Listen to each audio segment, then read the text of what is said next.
ਦੋਸਤੋ ਸਾਰਿਆਂ ਨੂੰ ਸਤਿ ਸ਼੍ਰੀ ਅਕਾਲ। ਜੂਨ 2022 ਵਿੱਚ ਅਸੀਂ ਟੂਰ ਦਾ ਪ੍ਰੋਗਰਾਮ ਬਣਾਇਆ ਹੋਇਆ ਸੀ। ਸੋ ਉਸ ਦਾ ਪਹਿਲਾ ਬਲੌਗ ਪਤਨੀਟੌਪ ਤੱਕ ਅਸੀਂ ਤੁਹਾਨੂੰ ਅੱਜ ਸ਼ੇਅਰ ਕਰ ਰਹੇ ਹਾਂ। ਉਸ ਦਾ ਤੁਹਾਨੂੰ ਪਸੰਦ ਆਵੇਗਾ। ਘਰੋਂ ਮਾਤਾ ਜੀ ਦਾ ਆਸ਼ੀਰਵਾਦ ਲੈ ਕੇ ਅਤੇ ਗੁਰਦੁਆਰਾ ਸਾਹਿਬ ਵਿੱਚ ਮੱਥਾ ਟੇਕ ਕੇ ਇਸ ਟੂਰ ਅਸੀਂ ਰਵਾਨਾ ਹੋਏ। ਰਸਤੇ ਵਿੱਚ ਬਲਦੇਵ ਸਿੰਘ ਸਾਡੇ ਨਾਲ ਮਿਲ ਗਏ ਅਤੇ ਇੱਕ ਹੋਰ ਪਰਿਵਾਰ ਗੁਰਬੀਰ ਸਿੰਘ ਜੀ ਸਾਡੇ ਨਾਲ ਜਾ ਰਹੇ ਸੀ।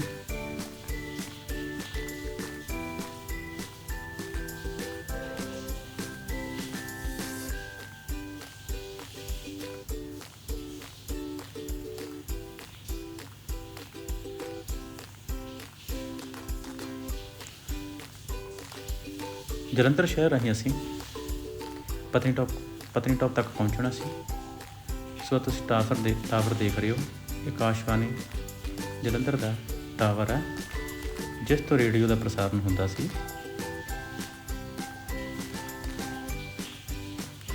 ਜਲੰਧਰ ਸ਼ਹਿਰ ਹੈ ਜਿਹੜਾ ਖੇਡਾਂ ਦੇ ਸਮਾਨ ਕਰਕੇ ਸੰਸਾਰ ਭਰ ਵਿੱਚ ਜਾਣਿਆ ਜਾਂਦਾ।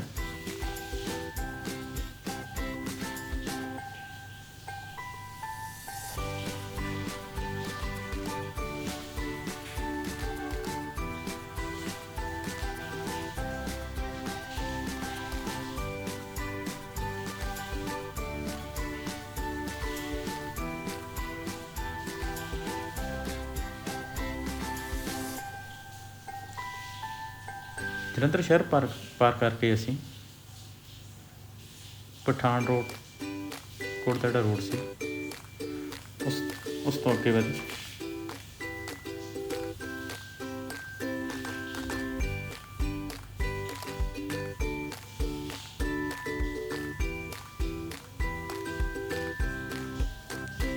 ਜੇਕਰ ਮੋਗਾ ਤੋਂ ਪਤਨੀਟੌਪ ਦੀ ਦੂਰੀ ਦੇਖੀ ਜਾਵੇ ਤਾਂ ਇਹ ਲਗਭਗ 360 ਕਿਲੋਮੀਟਰ ਬਣਦੀ ਹੈ।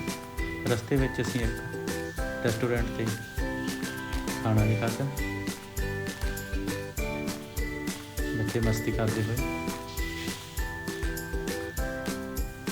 ਕੁਝ ਬੱਚਿਆਂ ਨੂੰ ਸੁਸਤੀ ਚੜ੍ਹੀ ਹੋਈ ਆ।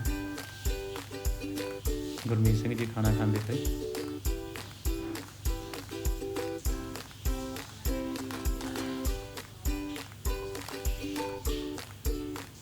ਬਲਦੇਵ ਸਿੰਘ ਦਾ ਪਰਿਵਾਰ ਵੀ ਖਾਣਾ ਖਾਂਦਾ ਹੋਇਆ।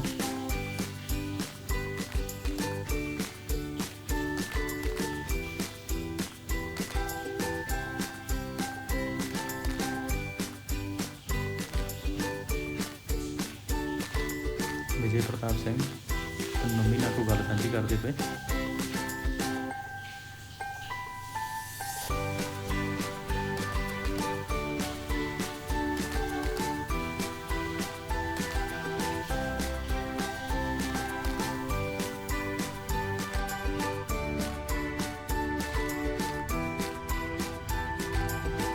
ਖਾਣਾ ਖਾਣ ਤੋਂ ਬਾਅਦ ਕੁਝ ਅਸੀਂ ਫੋਟੋਆਂ ਖਿੱਚੀਆਂ।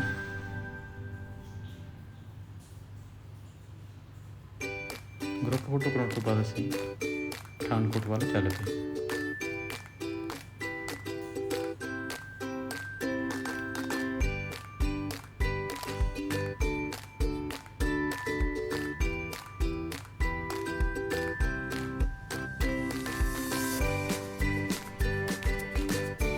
ਪਠਾਨਕੋਟ ਜੋ ਕਿ ਪੰਜਾਬ ਦਾ ਜ਼ਿਲ੍ਹਾ, ਸਰਹੱਦੀ ਜ਼ਿਲ੍ਹਾ, ਇਸ ਦੀ ਸਰਹੱਦ ਜੰਮੂ ਕਸ਼ਮੀਰ ਨਾਲ ਲੱਗਦੀ ਹੈ। ਇਹ ਵੀ ਇੱਕ ਖੂਬਸੂਰਤ ਜ਼ਿਲ੍ਹਾ।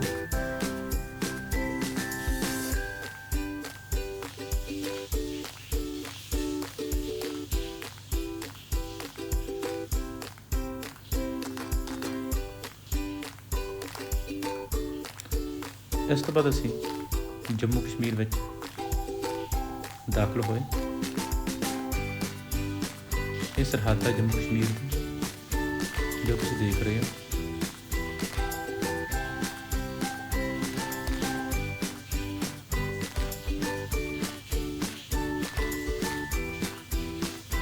ਜੰਮੂ ਕਸ਼ਮੀਰ ਹੁਣ ਇੱਕ ਕੇਂਦਰੀ ਸ਼ਾਸਿਤ ਪ੍ਰਦੇਸ਼ ਬਣ ਚੁੱਕਾ ਤੇ ਇਸ ਨੂੰ ਰਾਜ ਦਾ ਦਰਜਾ ਦਿੱਤਾ ਗਿਆ।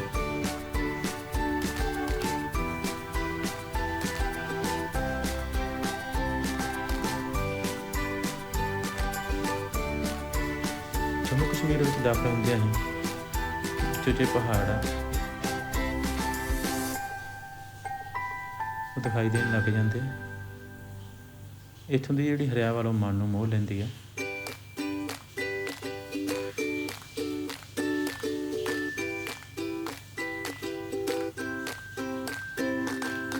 ਜਿਹੜਾ ਰਸਤਾ ਅਸੀਂ ਪਤਨੀਟੋਪ ਦਾ ਚੁਣਿਆ ਸੀ ਉਹ ਸਾਂਭਾ ਰੋਡ ਚੁਣਿਆ। ਇਹ ਇੱਕ ਬਾਈਪਾਸ ਹੈ ਜੋ ਪਤਨੀਟੋਪ ਨੂੰ ਜਾਂਦਾ। ਅਤੇ ਜਦੋਂ ਅਸੀਂ ਪਤਨੀਟੋਪ ਨੂੰ ਜਾਂਦੇ ਹਾਂ ਤਾਂ ਫਿਰ ਸਾਨੂੰ ਜੰਮੂ ਜਾਣ ਦੀ ਲੋੜ ਨਹੀਂ। ਇਹ ਬਾਈਪਾਸ ਸਾਨੂੰ ਕਸ਼ਮੀਰ ਵੱਲ ਲੈ ਜਾਏ।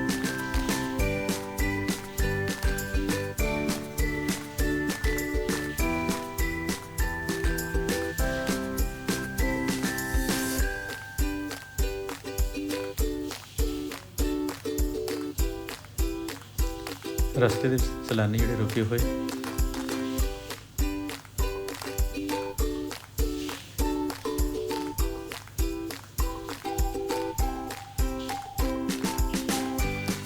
ਰਸਤੇ ਦੇ ਵਿੱਚ ਅਸੀਂ ਇੱਕ ਰੈਸਟੋਰੈਂਟ 'ਚ ਰੁਕ ਕੇ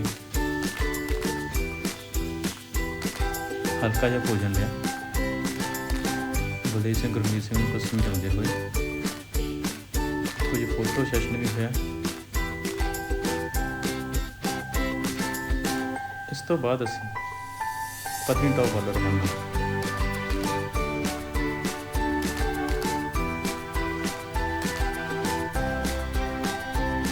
ਇਹ ਤੁਹਾਨੂੰ ਤੇਲ ਦੇ ਟੈਂਕਰ ਦਿਖਾਈ ਦੇ ਰਹੇ ਆ।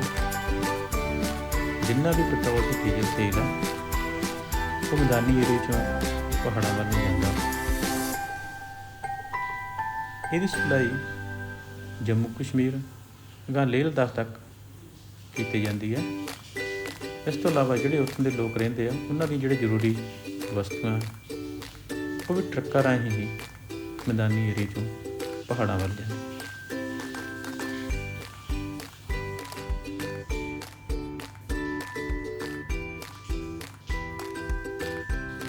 ਪਹਾੜਾਂ ਦੀ ਲੰਬੀਆਂ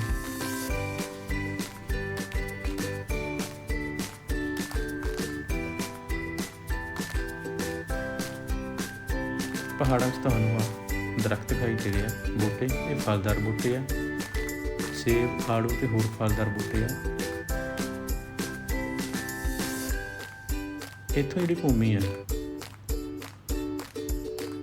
ਉਹ ਇਹਨਾਂ ਬੂਟਿਆਂ ਲਈ ਬਹੁਤ ਹੀ ਯੋਗ ਆ, ਕਿਉਂਕਿ ਜਿਹੜੇ ਫਲਦਾਰ ਬੂਟੇ ਆ ਉਹ ਠੰਡੇ ਏਰੀਏ ਵਿੱਚ ਹੀ ਪੈਦਾ ਹੁੰਦੇ।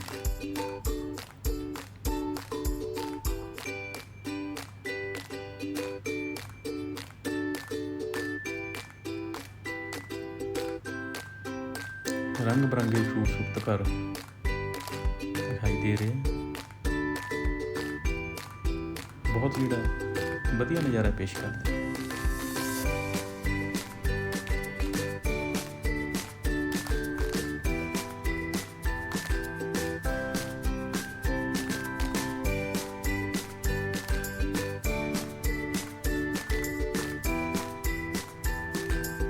ਸਫ਼ਰ ਦੇ ਵਿੱਚ ਬੱਚਿਆਂ ਨੂੰ ਸੁਸਤੀ ਵੀ ਹੋ ਜਾਂਦੀ ਹੈ, ਤੁਸੀਂ ਦੇਖ ਰਹੇ ਹੋ।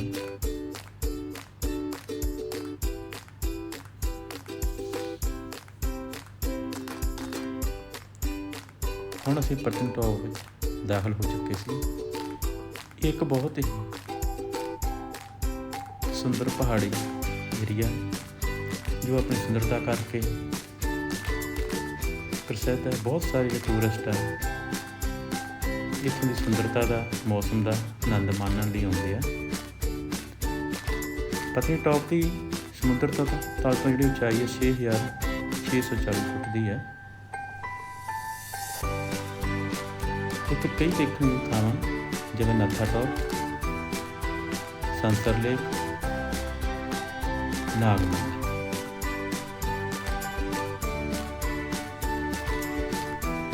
ਜੇਕਰ ਮੌਸਮ ਦੀ ਗੱਲ ਕਰੀਏ ਤਾਂ ਇੱਥੇ ਗਰਮੀਆਂ ਵਿੱਚ ਮੌਸਮ ਸੁਹਾਵਣਾ ਰਹਿੰਦਾ, ਠੰਡ ਰਹਿੰਦੀ ਆ।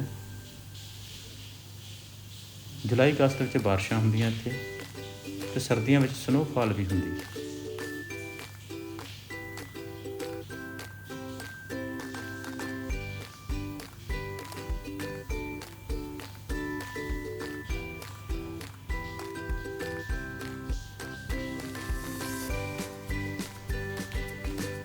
ਪਤਨੀਟੋਪ ਨੂੰ ਊਧਮਪੁਰ ਜਿਹੜਾ ਜ਼ਿਲ੍ਹਾ ਉਹ ਪੈਂਦਾ।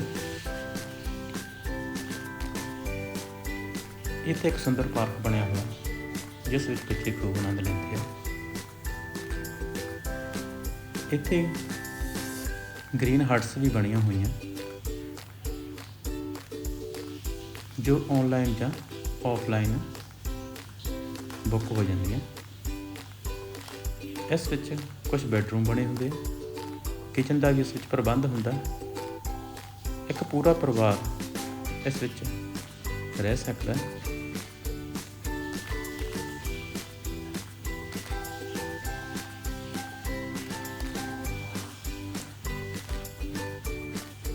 ਇਸ ਹੋਟਲ ਵਿੱਚ ਅਸੀਂ ਰਾਤ ਨੂੰ ਰੁਕੇ ਸੀ। ਸਮਾਨ ਤੁਹਾਨੂੰ ਦਿਖਾਈ ਦੇ ਰਿਹਾ ਜਿਹੜਾ ਇਹ ਸਾਡੇ ਪਰਿਵਾਰਾਂ ਦਾ ਬੱਚੇ ਤਿਆਰ ਹੋ ਰਹੇ ਆ।